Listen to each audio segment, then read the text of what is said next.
Good morning, students. Today we are going to discuss about the design of spur gates and reverted gate trains. So, in the previous classes, we discussed about the what is a gate, what is a gate train, what are the types of gate trains available. That is, depending on the arrangement of wheels. That is simple gate train and compound gate train. So, in that, what is a simple gate train means?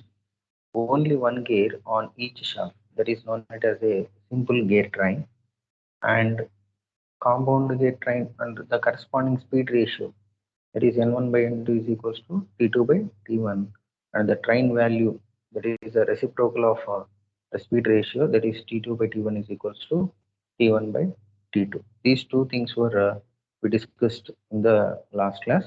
And at the same time, what is meant by compound gate train? Compound gate train means when a shaft is having more than one gear. So over the shaft, more than one gear is presented means that we will call it as a compound gate train. Okay. Then the corresponding speed ratio, that is N1 by N2 is equals to T2 by T1, that is the speed ratio for simple. So if the number of the gears are presented on the shaft, that is what is the maximum number of shafts, I mean sorry, what is the maximum number of gears are available here, that is driving to the driven, the speed of the driver to the speed of the driven is equals to product of the number of teeth on the drivens to the product of the number of teeth on the drivers. That is the opposite to that, it is called as a train value. So based on these relations, we done the previous classes. Now we are coming to a simple problem solving over the gate trains. So simple and compound gate trains. So let us consider a diagram here. The gear of a machine tool as shown in the figure. Simply if you see the gear A, B, C, D, E, F. So that means 1, 2, 3, 4, 5, 6, 6 gears are presented.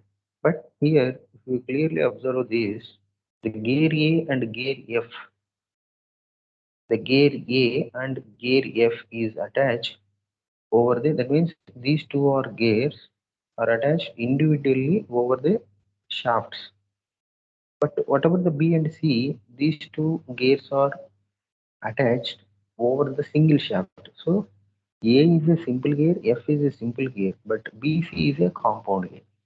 So in this diagram, we can see that BC and DE are the compound gears. So let us discuss about the problem. The motor shaft is connected to a gear A. Motor shaft is connected to a gear A and rotates 975 rpm. The gear wheels B, C, D, E are fixed to a parallel shaft rotating together. And the final gear F is fixed on the output shaft. So A is the driving, F is the driven. So initial and the output. Okay. Then what is the speed of the gear F? And the number of teeth on each gear are given in the table. That is, the gear A is having 20 teeth, B is having 50, C is 25, D is 75, E is 26, and F is 65. So, dear students, try to note down the problem as early as possible. So, fastly, you have to note up the problem.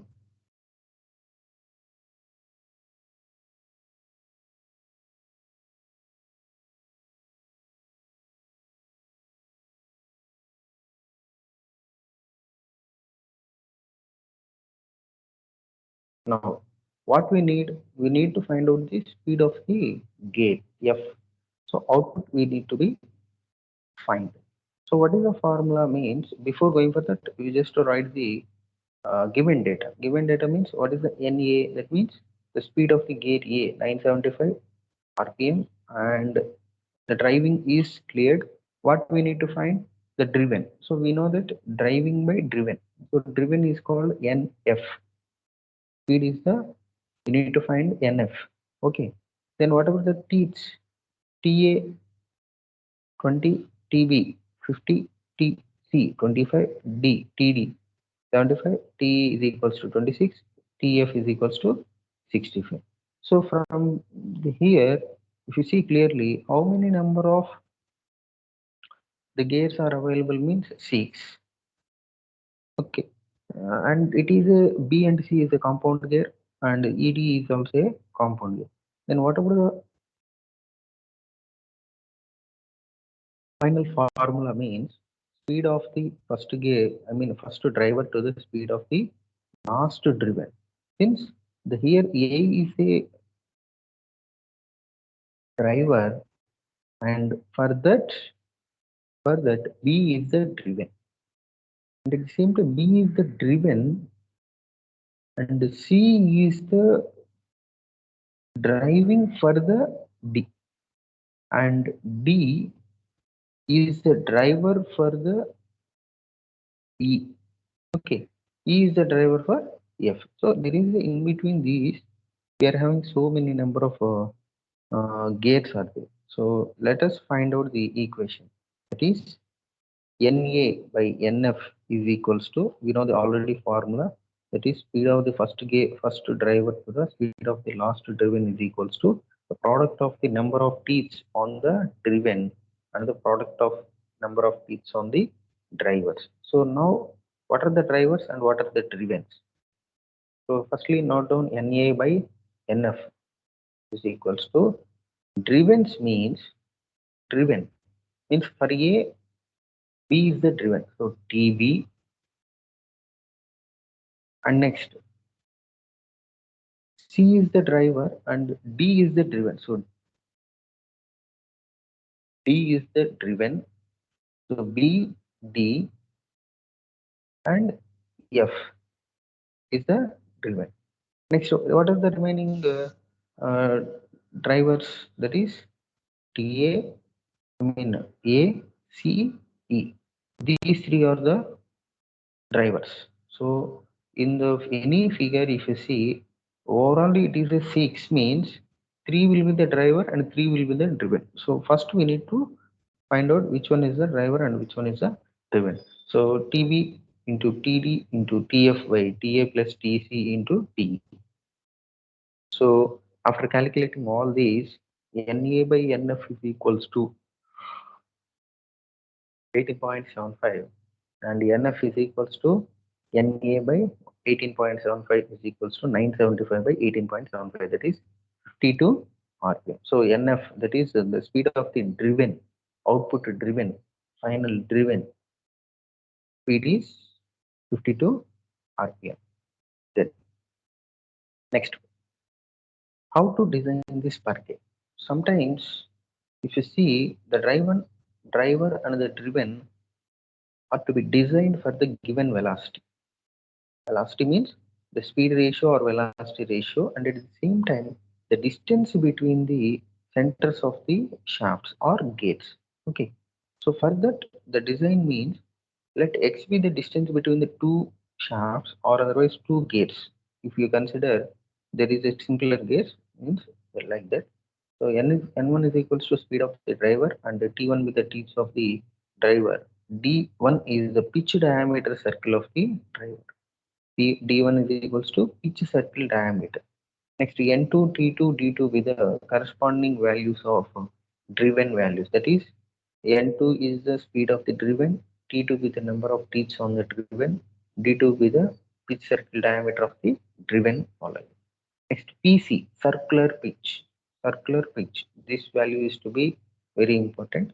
So, what we know the velocity ratio or speed ratio, both are same. We know that N1 by N2 is equals to T2 by T1. That is equals to D2 by D1. This formula we need to be remembered. What is the distance between the center? So what is the distance between the centers means? If you see, what is the distance between the centers is nothing but the radius of the gear. Okay. The radius of the gears is nothing but pitch circle diameter. Okay. Pitch circle radius, not a diameter. So here if you see, the diameter half is nothing but the radius only. Okay. So d1 plus d2 by 2. Simply we can write it r1 plus r2 also. Since d1 by d2, d1 by d2 or d1 by 2 is equals to r1, d2 by 2 is equals to r2. So in that case, we may write it x is equals to r1 plus r2, that is pitch circle radius, or otherwise pitch circle diameter means d1 plus d2 by 2. Okay, both are same. Okay,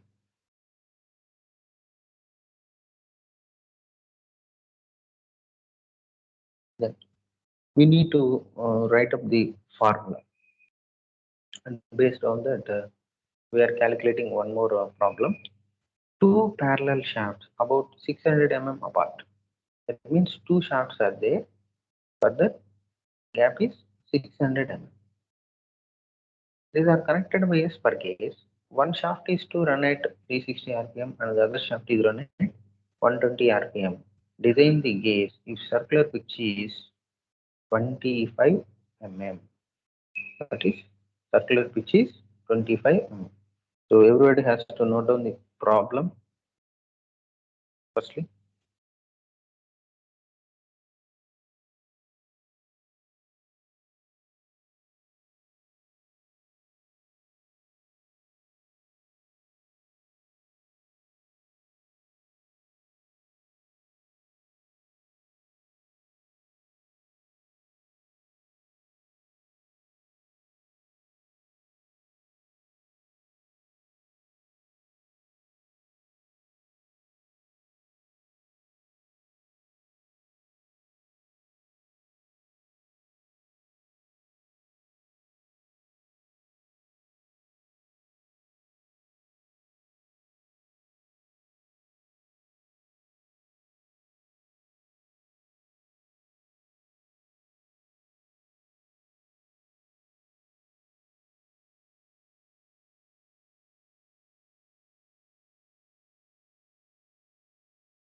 Now, what is the given data?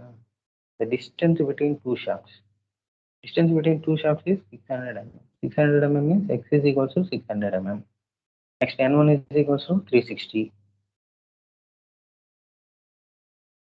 Other gate speed n2 is equals to 120 rpm. What is the pitch circle? I mean circular pitch. Circular pitch, that is PC, that is equals to 25 mm.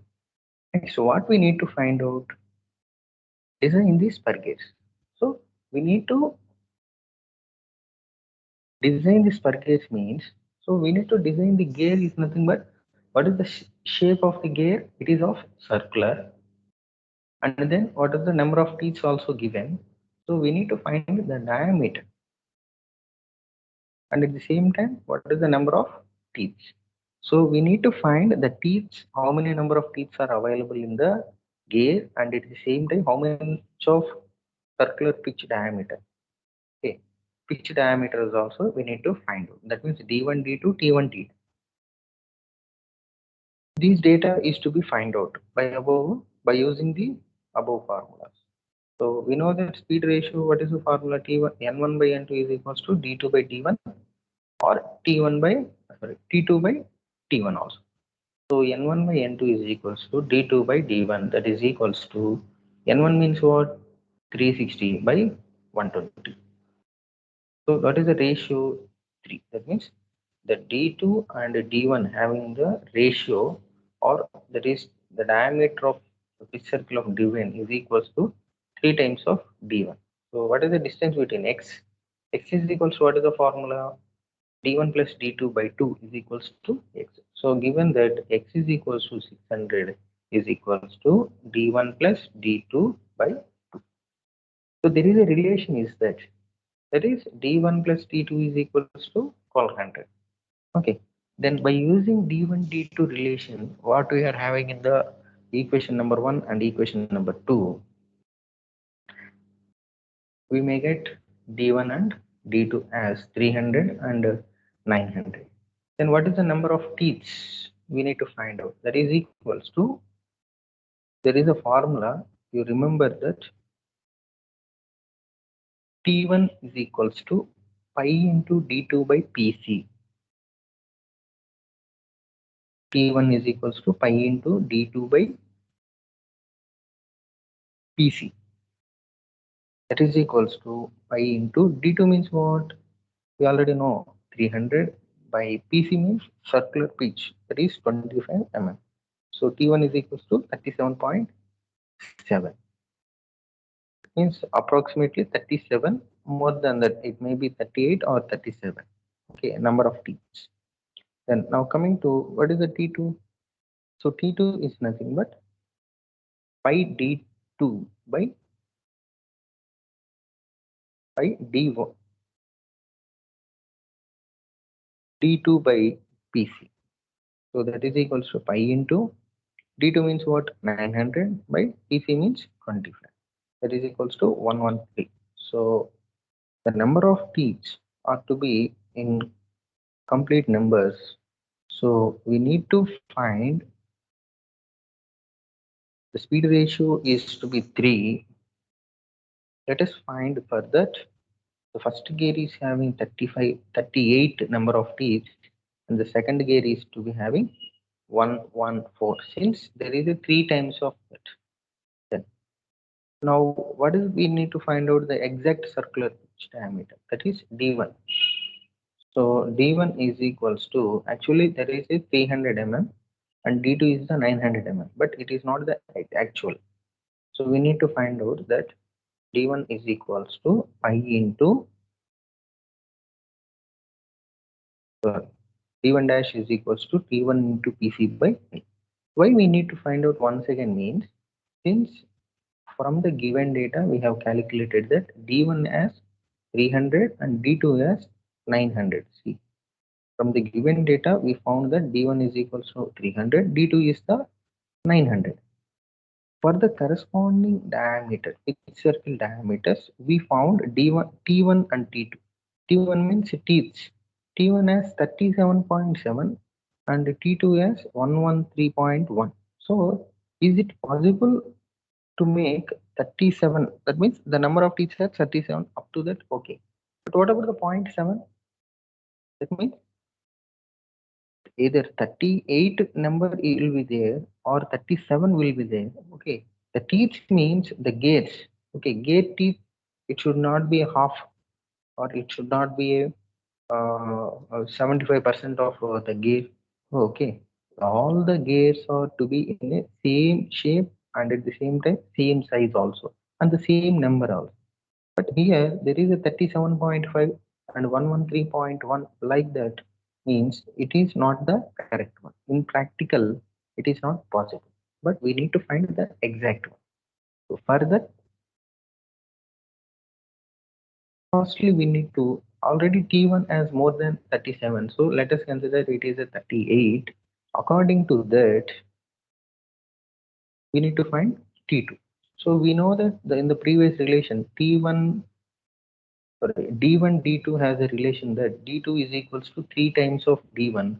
In the same way, this equation or this relation will be applicable for teeth also, since n1 by n2 is equals to d2 by d1, that is equals to t2 by t. So the d1 2 by d1 is the relation is equals to t2 by t1 also. So for the same relation we are applicable here. Then according to that, now change the circle diameters. So d1 dash is equals to t1 into pc by pi is equals to 38 into 25 by pi. That is, pitch circle diameter is 302.36 mm. So we can change the diameter. There is a not an exact value of the complete numbers. Okay. and the D2 pitch circle diameter of the second gear, that is D2 dash is equals to T2 into PC by pi, that is equals to 114 into 25 by pi is equals to 907.1 mm. And whatever the exact distance between the two shafts, x dash is equals to d1 dash plus d2 dash by 2, that is equals to 302.36 plus 907.1 divided by 2, that is equals to x dash. What is the x dash value? 604.73. So what is the exact actual value they have given in the question, that x is equals to 600. But what is the exact? 604.73 mm. So hence, finally, the number of teeth on the first and second gear are to be 38 and 114, and the pitch circle diameters for the first gear is 302.36 and 907.1 mm, and the exact distance between the two shafts is 604.73. Like that, we need to frame the matter. So, for the overall problem. Now, coming to next topic, reverted gate train. Reverted simple means one shaft, one gate. Compound means one shaft, more than one gate. What is the reverted? When the axis of the first gear, that is the driver, and the last gear, that is driven or coaxial. The axis of first gear and the last gear are having same axis, that is coaxial, then the gate train is known as a reverted gate. See here, if you see the gear 1 and 4, the gear 1 and the gear 4 are the gear 1 is the driver and gear 2, sorry, gear 1 is the driver and gear 4 is the driven for the final driven. And gear 2, gear 3 are the compound gears. So we will call it as gear 1 and gear 4 are in the same axis. That is called reverted gear train. So let us see the gear 1 which drives the gear 2 in the opposite direction. Since gear 2 and gear 3 are the compound gates which are mounted on the same shaft, and the gear 3 will be rotating in the same direction as it was the gear 2. And the gear 3 means the gear 3 is attached to the gear 4, which is the final driven, which is rotating in the opposite direction of the gear 3 and same direction of the gear 1. So gear 1 and gear 4 are is rotating in the same direction. So we can see that in the reverted gate train, the driver and the driven are to be rotating in the, that is the first gear and the last gear are to be rotating in the same direction, or they may rotate in like. Okay, let us consider the number of teeth on the gear 1, that is T1, R1 be the pitch circle radius of the gear 1, N1 be the speed of the gear 1. Correspondingly, T2, T3, T4, R2, R3, R4, and N2, N3, N4. What are the corresponding radiuses, pitch circle radii, and the number of teeth and the speeds? So, what is the distance between the centers of the shaft? What is the distance between the centers of the shaft of gear 1 and gear 2, as well as gear 2 and gear 4? So, 1 and 2 and 3 and 4 is equals to R1 plus R2 is equals to R3 plus R4. So this formula we need to remember. Then at the same time, what is the teeth? Teeth is also related to the radiuses. So T2 plus T3, sorry, T1 plus T2 is equals to T3 plus T4. Okay. Then as we know, what is the speed ratio? That is similar. The speed ratio is the um, speed of the first gear to the speed of the last gear, that is equals to the number of teeth on the driven to the number of teeth on the driver. So driven means 4 and 2 Driving means 1 and 3. So N1 by N4 is equals to T2 into T4 divided by T1 into T3. The same the train value also will be reverted. So this is the speed ratios is always be having a same relation. Nextly, what is epicyclic gate train? What is meant by epicyclic? We know that epicyclic, the cyclic gate trains. These are all we discussed. The axis of the shafts over which the gears are mounted, they may move relative to the fixed axis. They move relative to the fixed axis. If you see in the diagram, the gear A and the arm C having common axis at O1, about which they can rotate. The gear B meshes with the gear A and has its axis on the arm at O2, about which the gear B can be rotated. And at the same time, if the arm is fixed, arm is the C. If the arm is fixed, the gear train is simple and gear A can drive gear B or the gear B can drive the gear A. So that is called a simple gear train. Okay. But if the gear A is fixed and the arm is rotated about the fixed axis of the gear A, then the gear B is forced to rotate upon the and around the axis A. So such that in this matter, the gear A arranged in such a manner that one or more gate number of trains move upon the around the another member which is known as a epicyclic gate train. So the epicyclic gate train may be simpler or compound.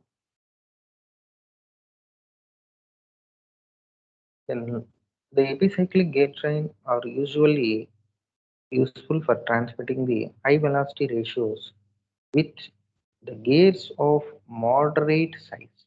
The gears of moderate size in a comparatively lesser spaces. The epicyclic gear trains are used in the lathe machine, back gear of lathe machine, and the differential gears of automobile, and pulley blocks, wrist watches, etc. The velocity ratio of epicyclic gear train. So there are two methods to find out the velocity ratios of epicyclic gate train. One is tabular method and algebraic method. Mostly we may use tabular method only. Then in the tabular method, let us consider an epicyclic gate train. The number of teeth on the A, that is TA, and the number of teeth on the gear B, that is TB.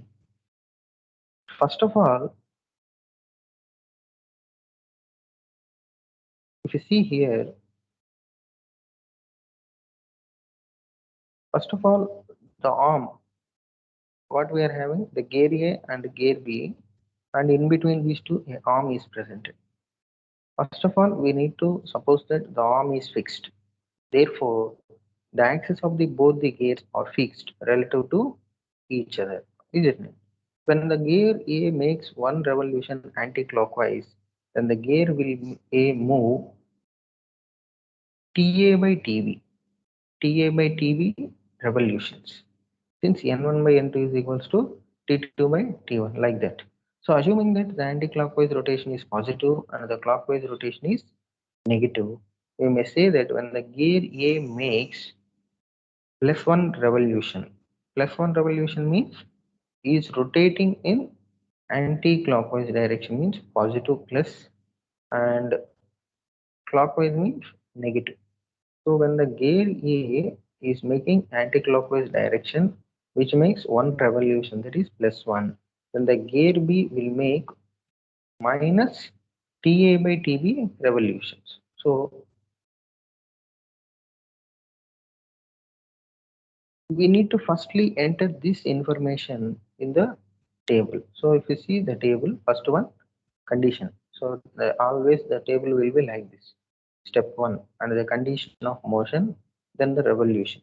How many number of gears are presented?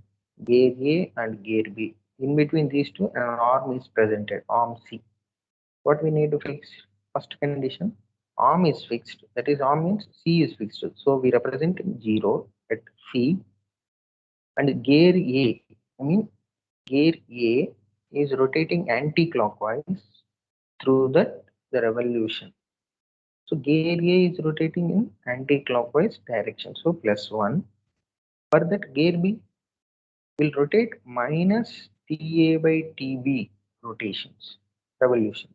Minus means it is rotating in the clockwise. Since when the C, that is arm, is fixed, the gear A and gear B will be rotating in the simple gear train. So simple gear train means the gears are rotating in the opposite direction. Okay.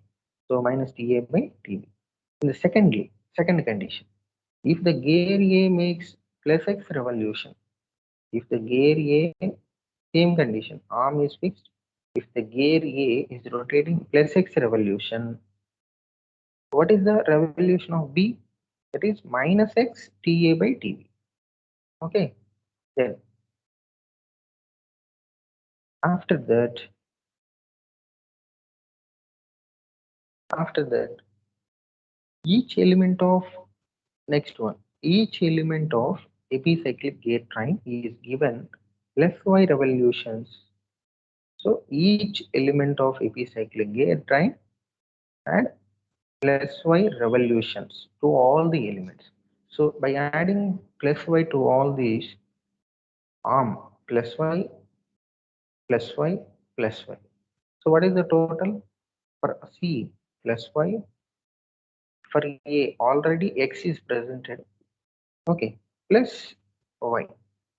Then what about the gear B? Y plus Y minus X into TA by TB. A little consideration is that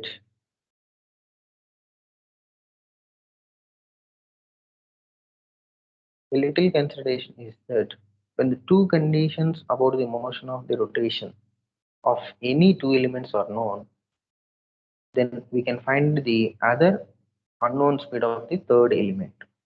Okay, by using the third and the fourth column. Third of fourth column. Okay, then we coming to algebraic method. It is very actually the tabular method. Most of the problems we will solve in the tabular method only. The algebraic method in the syllabus itself we are having. The syllabus itself we are having only the tabular method only. But for getting the awareness or the method of easy getting in the algebraic method also we will discussing here algebraic method. In this method, the motion of the each element of epicyclic train relative to the arm is set down in the form of equations.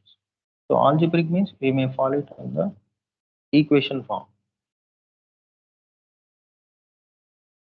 So the number of equations is depending on the number of elements in the gate. So how many number of equations means how many number of elements in the gate. But the two conditions are usually supplied in any epicyclic gate. That means the two conditions are always be presented. So some element is fixed and the other element has to be in the motion. These two conditions are, first one is one element is fixed and the other element is motion. So already in the tabular method also we fixed the arm and we move the motion to the gear A. So like that these two conditions are to be presented at any stage. Let C is fixed in any gear train, in a epicyclic gear train, therefore the speed of the gear A relative to the arm C. So that is NA minus NC. And at the same time, the arm C is fixed, therefore the relative speed of B with respect to C is equals to NB minus NC. Since the gear A and gear B are meshes directly, but they are rotating in the opposite direction. Since if the arm is fixed, C is fixed means the gear A and gear B is of simple gear trains. So those two are rotating in the opposite direction. So what is the opposite direction means? NB minus NC, that is gear B to gear A is equals to teach. Opposite means negative. Teach, so TA by TB. For this we know the already we know the formula speed ratio. What is the formula speed ratio? N1 by N2 is equals to T2 by T1. So those two are oppositely. Here also NB by NA is equals to TA by T, like that. Since arm is fixed, so there is no speed. So NC is equals to 0, NB by NA is equals to minus TA by TB. If the gear A is fixed, then the relation will be, what will be the equation? Same formula. If gear A is fixed means NB minus NC by gear B is fixed. Gear A means NA is 0 minus NC, that is equals to minus TA by TB, or NB by NC is equals to 1 plus TA by TB. So by default we have to remember the equation or relation NB minus NC by NA minus NC is equals to minus TA by TB. That is the exact equation. If which one is the fixed means that is to be as entered it as 0. So if you are having that relation, you may find out the relation between the teach, that is speed ratio for epicyclic gear train. So with that we have completed the design of spur gear and related to the problems, and also epicyclic gear train, riveted gear train also.